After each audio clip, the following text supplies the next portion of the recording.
Nah, kalau di awal tadi kita mencari apa itu koefisien kemiringan itu menggunakan data tunggal.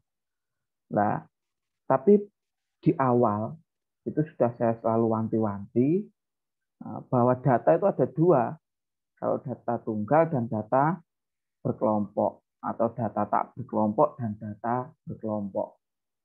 Nah, kebanyakan dari saudara semua, dari pengalaman saya mengajar, dari pengalaman saya mengoreksi,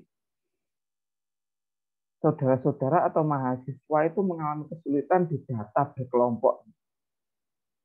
Di data berkelompok ini saya sarankan kepada saudara-saudara untuk lebih mendalami. Caranya bagaimana? Sering berlatih mengerjakan soal. Jangan hanya dibaca.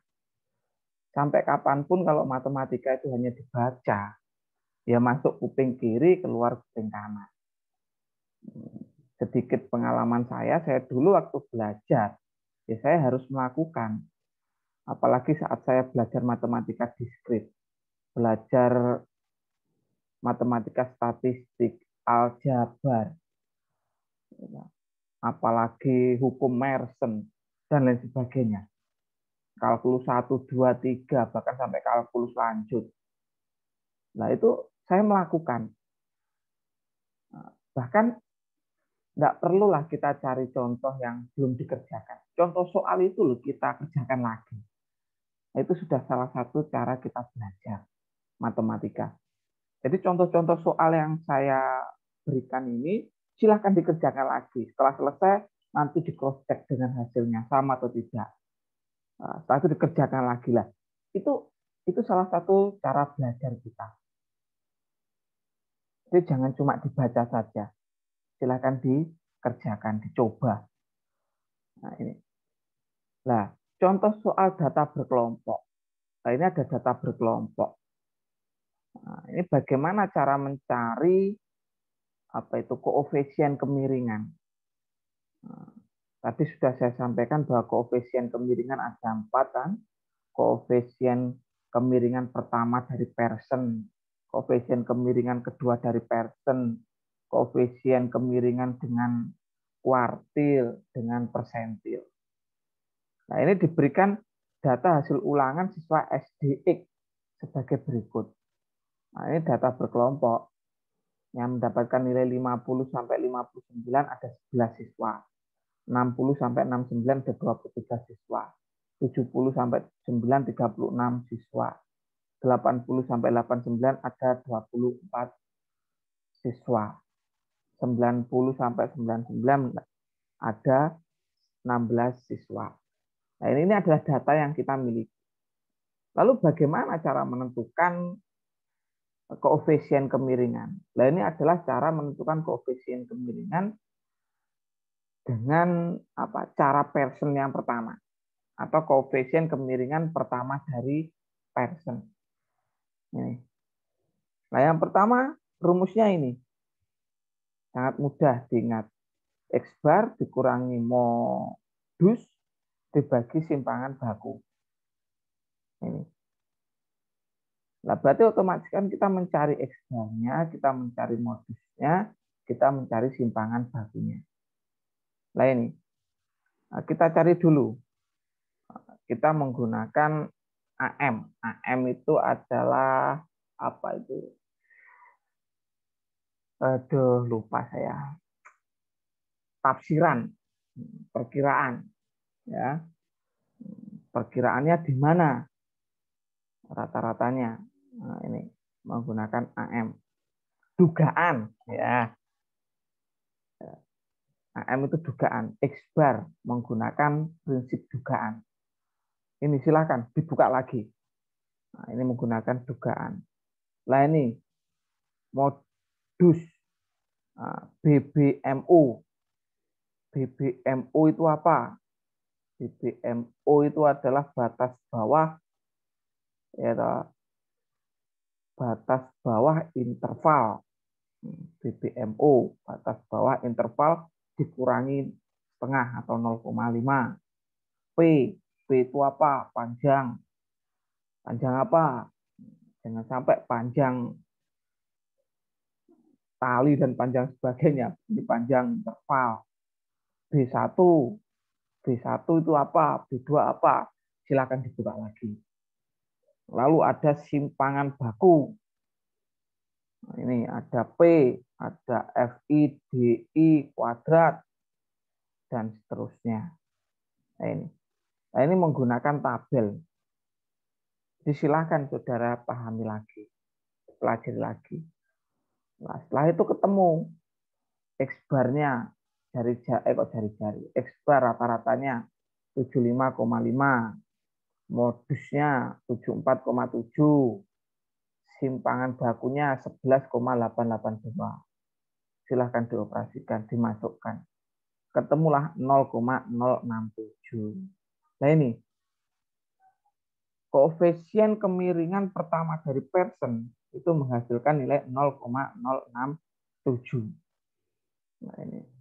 Jadi kalau 0,067 ini adalah koefisien kemiringan pertama dari Pearson. Lalu yang kedua, koefisien kemiringan kedua dari Pearson. Nah, kalau yang kedua dari Pearson menggunakan median. Nah ini menggunakan median. Ya karena ini datanya sama kan. Nah, jadi X barnya atau meannya 75,5. Simpangan bakunya 11,882 sudah ketemu. Jadi di sini X bar, ini simpangan baku, tinggal median. Nah, mediannya bagaimana? Lah ini median menggunakan BBME. BBME itu apa? Batas bawah interval yang mengandung median. Tuh, letak mediannya ke berapa? Nih. Nah, jadi silahkan saudara kembali lagi kalau memang mengalami kesulitan. Terus saudara jangan merasa males. Karena semakin saudara tertarik, kok nggak bisa, kembali lagi itu adalah proses belajar. Ini. Sehingga ketemu mediannya 75,33. Nah, tinggal memasukkan 3 X barnya 75,5, ini 75,5. Nah, lalu mediannya ini 75,33. Simpangan bakunya 11,882. Ini simpangan baku ini 11,882. Ketemu. Nah, ketemu koefisien kemiringannya 0,043. Nah, hampir sama dengan yang pertama. Yang pertama 0,067. Yang kedua 0,043. Nah, ini sama-sama 0, jadi koefisiennya 0, nah ini adalah koefisien kemiringan kedua dari Pearson. Nah, lalu menggunakan kuartil.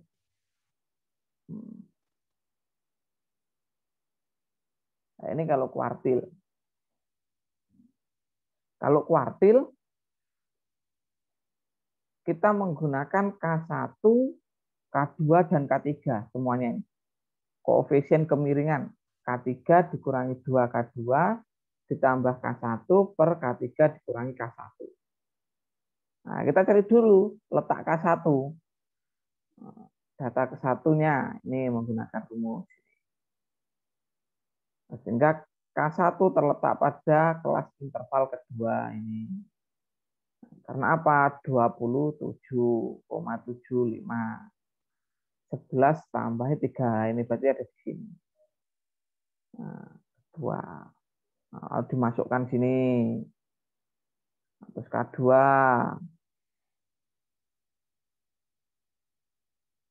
Letak K3. Ini K2 tiba-tiba 75,33 karena K2 itu sama juga dengan median. K2 itu kan berarti membagi tepat di tengah. Nah, Median juga membagi dua bagian data. Jadi sama K2 dengan median. Kuartil 2. Letak K3 ini. Sehingga K3 terletak pada interval keempat. Karena 83,25. 2, 3, 4 lah ini. Jadi 83 itu terletak di sini.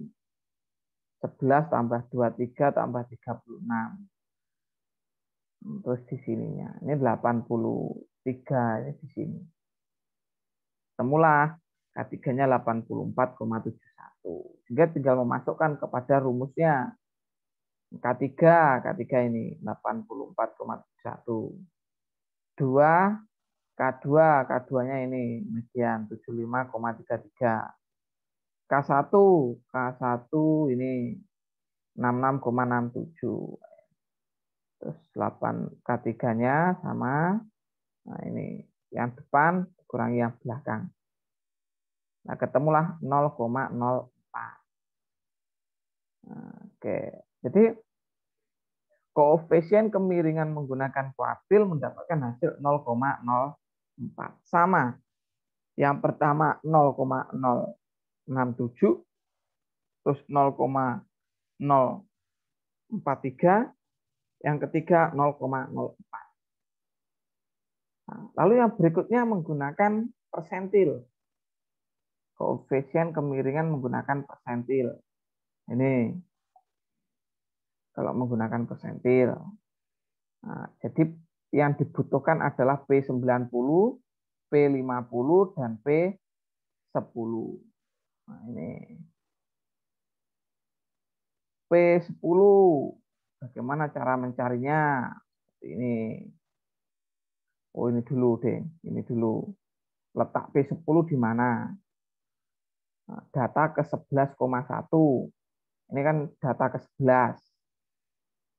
Nah, berarti kan masih kurang 0,1. Karena kurang berarti yang bawahnya. Ini terletak pada interval ke-2. Nah, ini 11,1. Ini kan 11 cuma. Nah, kalau 11 kan berarti masih kurang. Berarti data yang bawahnya. 60. Atau interval yang ke-2. Nah, ini ketahui. Sehingga BBK 10-nya ya 60 dikurangi 0,5. Nah, ketemulah di sini, masukkan pada rumusnya. Nah, lalu P50 itu sama dengan ME. Karena di situ P50 itu membagi data menjadi dua bagian. Jadi P50 itu sama dengan median. Lalu P90, data ke-90 itu data ke 99,9 pada kelas interval kelima. Nah, di sini di 99,9 itu juga secara jumlah 11 tambah 23 tambah 36 tambah 24 ini masih kurang. Belum sampai 99. Nah, 99 itu masuk di kelas interval kelima ini. Nah, paling bawah sendiri. Nah, ini. Jadi di sini dia data ke 99,9. Nah, dimasukkan pada rumusnya. Rumusnya juga sama dengan ini. Cuma yang membedakan ini 90, ini 10. Ini ketemulah 92,625. Jadi koefisien kemiringan menggunakan persentil ya seperti ini. P90 dikurangi 2P50 ditambah P10. P90 dikurangi P10. Nah, ketemulah 0,044. Nah, jadi ini adalah koefisien kemiringan menggunakan persentil. Hasilnya 0,044. Jadi kita bandingkan sekarang. Nah, yang pertama menggunakan koefisien kemiringan pertama person itu 0,067. Yang kedua 0,043. Yang ketiga menggunakan kuartil 0,04.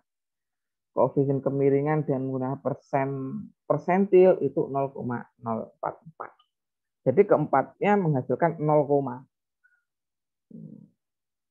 nah, dari situ kita masukkan kepada model distribusinya. Nah, model distribusinya yang mana? Nah, jika koefisien kemiringan lebih besar dari 0, nah itu adalah distribusi positif. Koefisien kemiringan sama dengan 0, distribusi simetrik. Koefisien kemiringan lebih kecil dari 0, itu distribusi negatif.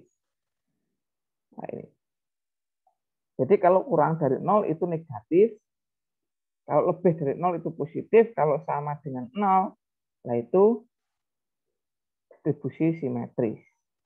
Nah, lalu yang ini tadi masuk distribusi mana? Nah, ini 0,044. Nah, ini 0,04. Ini 0,043. Ini 0,067. Jadi keempatnya koefisiennya adalah 0, nah, karena 0, ini berarti koefisien kemiringan sama dengan 0. Nah, tidak sama dengan 1 atau negatif 1 tidak. Jadi 0.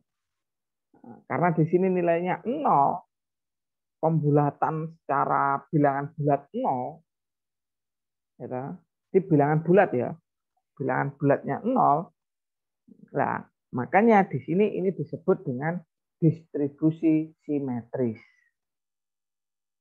Nah, ini distribusi simetris. Berbeda dengan yang data tunggal. Nah, kalau data tunggal, ini kan negatif ya. Negatif 0,468. Nah, ini kan negatif 0,08. Lalu ini negatif lagi. Kalau ini karena negatif dia kurang dari 0. Meskipun toh ini dibulatkan masih belum 1. Tapi ini negatif. Jadi masih kurang. Nah, ini disebut dengan data distribusi negatif. Tapi data berkelompok yang ini, nah ini adalah simetris. Karena ini 0,067. Nah ini. Jadi ini bentuknya simetris.